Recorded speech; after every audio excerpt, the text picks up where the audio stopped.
मारूफ पाकिस्तानी गुलकार राहत फतेह अली खान को enforcement directorate ने वजह बताओ नोटिस जारी कर दिया है। राहत फतेह अली खान को फॉरेन एक्सचेंज मैनेजमेंट एक्ट के खिलाफ वर्जी के इल्जाम में ये नोटिस जारी किया गया।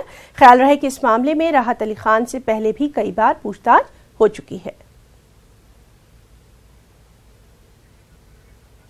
चलिए मजीद अपडेट के लिए सीधे रुख करेंगे हमारे साथी शंकर आनंद का। शंकर, आपसे जानना चाहेंगे ईडी ने क्या कुछ कहा है राहत फतेह अली खान के ताल्लुक से? देखिए, राहत फतेह अली खान जो एक पाकिस्तानी गायक हैं और भारत में भी उसके गाने बहुत काफी सुने जाते हैं, तो इस गायक को ईडी ने कारण बताओ नोटिस भेजा है और उस कारण बताओ नोटिस के तहत बकायदा उनको 2 करोड़ रुपए का एक जो फाइन है बकायदा उसको लगाने का नोटिस भेजा है। और उसमें बोला गया है कि आपके खिलाफ क्यों नहीं ये 2 करोड़ रुपए का फाइन जो है वो लगाया जाए, क्योंकि इन पर जो आरोप है वो तकरीबन $3 लाख रुपए जो विदेशी करेंसी है वो गलत तरीके से भारत से ले जाने का आरोप है। और वो अपने साथ जब लेके जा रहे थे तो साल 2011 में दिल्ली एयरपोर्ट पर उसे DRI की टीम ने गिरफ्तार किया था और गिरफ्तार करने के बाद जब इस मामले में पूछताछ की गई तो वो गलत तरीके से उसे ले जा रहे थे और इस जो करेंसी है इस करेंसी की जानकारी उन्होंने औपचारिक तौर पर नहीं दी थी।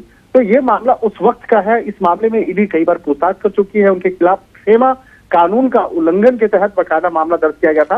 हालांकि फेमा कानून की अगर बात करें तो ये एक आपराधिक मामला नहीं होता है, लेकिन इस मामले में जो कानून के तहत जितना अमाउंट लेके जा रहे हैं या उतना अमाउंट का जो उल्लंघन होता है तो उसी कानून के तहत इस मामले में कार्रवाई की जाती है और इस मामले में तकरीबन 300% तक जो जुर्माना है वो लगाया जा सकता है।